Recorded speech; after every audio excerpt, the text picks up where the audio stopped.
Bonjour à tous les Gémeaux, merci de me retrouver pour cette nouvelle vidéo. Octobre est déjà là et je vous souhaite un mois harmonieux et serein, mais surtout je vous souhaite de trouver la sérénité intérieure en ces temps troublés. Merci à tous pour votre abonnement à cette chaîne et n'hésitez pas à activer la cloche pour être informé à chaque nouvelle vidéo. Comme d'habitude, j'aborde octobre d'une manière générale et cela peut constituer une sorte de fil conducteur pour vous aider dans votre mois. Vous ne devez pas perdre de vue votre thème natal qui constitue votre base personnelle et utiliser l'horoscope mensuel ou même hebdomadaire pour connaître l'importance des influx planétaires du moment. Ne perdez pas non plus de vue que cela doit vous permettre d'ouvrir le champ des possibles, d'où l'intérêt de vous référer à votre thème natal ou à votre révolution solaire.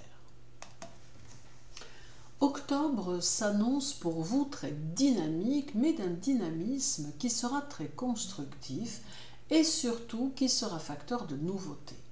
Le nœud lunaire nord étant dans votre signe durant tout le mois, il sera porteur d'une énergie qui fera en sorte que les circonstances de vos semaines oscillent entre mouvement et passivité, ce qui correspondra aux phases de rétrogradation qu'il subira.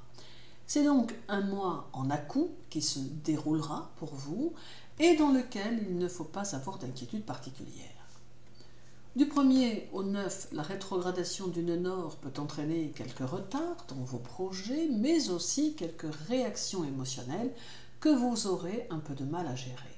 Puis, dès le 10, il reprendra sa marche directe, mais seulement jusqu'au 12, ce qui laisse ici la place à une reprise des énergies qui vous aideront alors à faire mûrir vos réflexions et vos idées.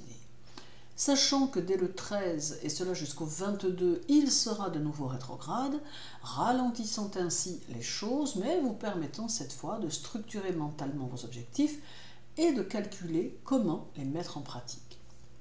Puis, dès le 23, une fois encore, il repart en direct et vous donne ici les pleins pouvoirs pour concrétiser vos pensées en cours. En somme, il vous appartient de jouer avec ces énergies qui seront de toute façon riches en situations et en changements à venir, d'où la nécessité de continuer à faire les choses qui sont importantes pour vous. Votre maître Mercure sera en balance tout le mois et il sera rétrograde du 1er au 18. D'ores et déjà, cette position mercurienne tendra à favoriser votre intellect et vous poussera à rechercher votre équilibre tant dans votre vie privée que dans votre vie professionnelle. Il ne faut pas perdre de vue que Mercure en balance va avoir tendance à activer votre créativité et à vous donner une âme d'artiste, ce qui peut se traduire de différentes manières. Chez certains, Mercure agira sur des envies de vous montrer plus excentrique ou plus bohème dans votre façon d'être, de vous habiller. Chez d'autres, ce peut être des envies de transformer votre intérieur qui pourront se manifester, laissant une place plus large aux plantes ou aux intérieurs cocooning. Et chez d'autres encore, ce peut être des talents qui se dévoilent ou qui s'affinent pour un domaine tel que la littérature, la musique, la couture, le travail manuel, bref, un panel de possibilités qui pourra se voir amplifié et qui ne demandera qu'à s'exprimer. Mercure impacte aussi vos amours en accentuant là aussi un désir de sérénité et de solidité. L'amour vous tiendra à cœur, ayant envie de vivre quelque chose de très porteur et de très prometteur, d'où beaucoup de concessions que vous vous sentirez poussé à faire. Toutefois, prenez garde que vos acceptations ne vous desservent en aucune façon, car si tel était le cas, le réveil pourrait être douloureux. Veillez donc à faire en sorte d'y trouver aussi votre compte. Le 1er, Mercure sera au carré de Pluton. Il faut ici utiliser votre sens de la stratégie de la bonne façon, ainsi que votre capacité d'analyse, et ne pas vous perdre dans des perspectives qui pourraient ne pas aboutir comme vous le souhaitez. Ce carré peut vous rendre plutôt critique, ce qui pourrait ne pas être très constructif. Certains Gémeaux pourront même se montrer quelque peu provocateurs, mais il faut ici faire attention à l'influence de ce carré à Pluton qui peut tout aussi bien vous conduire à des changements très radicaux dans vos idées ou vos actions, mais qui seront peut-être plus impulsifs que réfléchis. Mais, une fois encore, ce carré n'agira pas sur tous les Gémeaux de la même façon, car il en sera certains qui utiliseront l'énergie de ce carré pour être dans la découverte des choses et dans la construction. À noter que si dans votre thème natal, Mercure est rétrograde, alors ce carré peut impacter la famille et apporter de l'inquiétude ou même un différend qui pourrait ressurgir en cours de mois. Il deviendra alors nécessaire de communiquer plus que d'habitude, ou tout du moins important, de chercher à comprendre les véritables raisons de ces craintes qui peuvent être d'origine karmique. Du 1er au 9, Lilith sera chez vous et elle sera rétrograde, et elle vous invite ici à faire de bons choix, tant de vie que personnel ou professionnel. Elle peut aussi vous donner un sentiment très diffus qu'il vous manque quelque chose sans même savoir vraiment quoi. Lilith va peut-être aussi remettre en question l'organisation du quotidien ou encore du travail.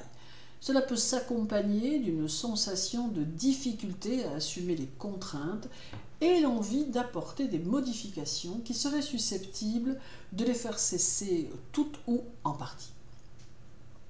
Le 4. Mercure sera en trigone à Jupiter, ce qui favorisera votre jugement qui tendra à se perfectionner, s'accompagnant d'un esprit plus synthétique et d'une plus forte intuition. Ce trigone amplifie le sens pratique et renforce la tolérance et l'adaptabilité.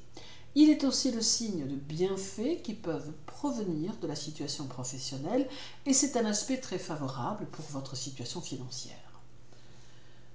Le 6, Mercure sera conjoint à la Lune en Balance et c'est bien évidemment le signe d'une vivacité importante de votre esprit qui sera grandement capable de recevoir une multitude d'informations si nécessaire.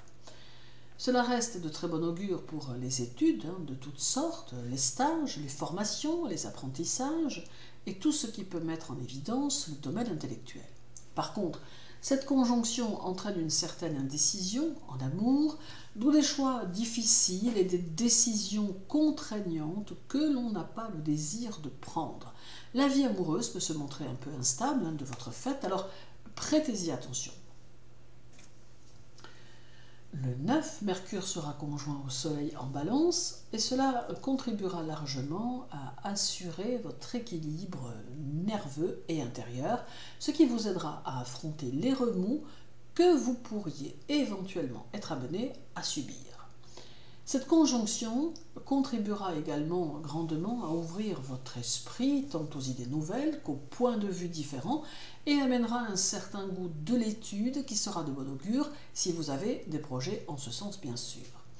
Le duo Mercure-Soleil rééquilibre vos énergies et calme vos ardeurs belliqueuses si vous en aviez, car c'est un facteur de paix qui conduit à s'éloigner des conflits au maximum. Cette conjonction est aussi le signe d'une ambition présente et de l'envie de ne pas végéter dans une situation professionnelle qui ne convient plus. Toujours le 9, Mercure sera conjoint à Mars, lui aussi en Balance. Il peut y avoir une tendance à défendre avec force vos convictions, mais aussi à utiliser une certaine forme de séduction pour parvenir à vos objectifs. Ce duo montre un certain aplomb qui fera partie de votre caractère et qui vous donnera la force de vous battre pour vos idées, mais aussi pour votre réussite.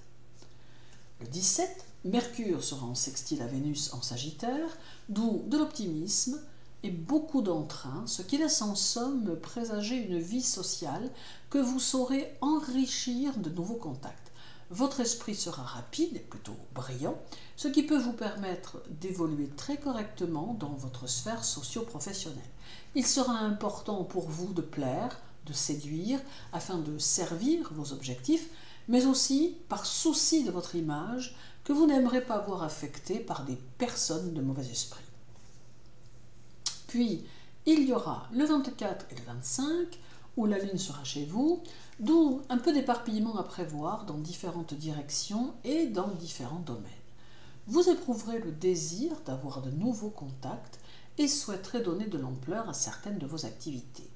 Il faut d'ailleurs ici en profiter car les énergies sont plutôt positives et porteuses d'un nouveau courant qui saura vous aider à construire de tout nouveaux projets. Sa présence dans votre signe permet aussi d'intéresser le nombre, ce qui peut favoriser le commerce ou tous les emplois qui orientent vers une clientèle ou un public. Et nous terminerons par Lilith qui sera de retour dès le 24 et jusqu'à la fin du mois. Elle amène la nécessité de s'adapter à votre environnement et la nécessité d'être dans l'ajustement des choses pour leur permettre une meilleure intégration à votre activité et à la société dans laquelle vous évoluez. Il apparaît qu'il vous faudra tenir compte des autres et surtout de leurs pensées et de leur état d'esprit. En somme, octobre peut être un mois plein de promesses qui vous demandera une certaine adaptation aux gens et aux situations et qui peut vous offrir de belles énergies pour activer vos projets et leur donner du corps. Il ne faudra donc pas hésiter à avancer comme votre ambition pourra vous y pousser. Merci pour votre écoute. N'oubliez pas de compléter votre horoscope mensuel avec l'hebdomadaire ou l'annuel. Je vous souhaite une belle journée, prenez soin de vous et à très bientôt.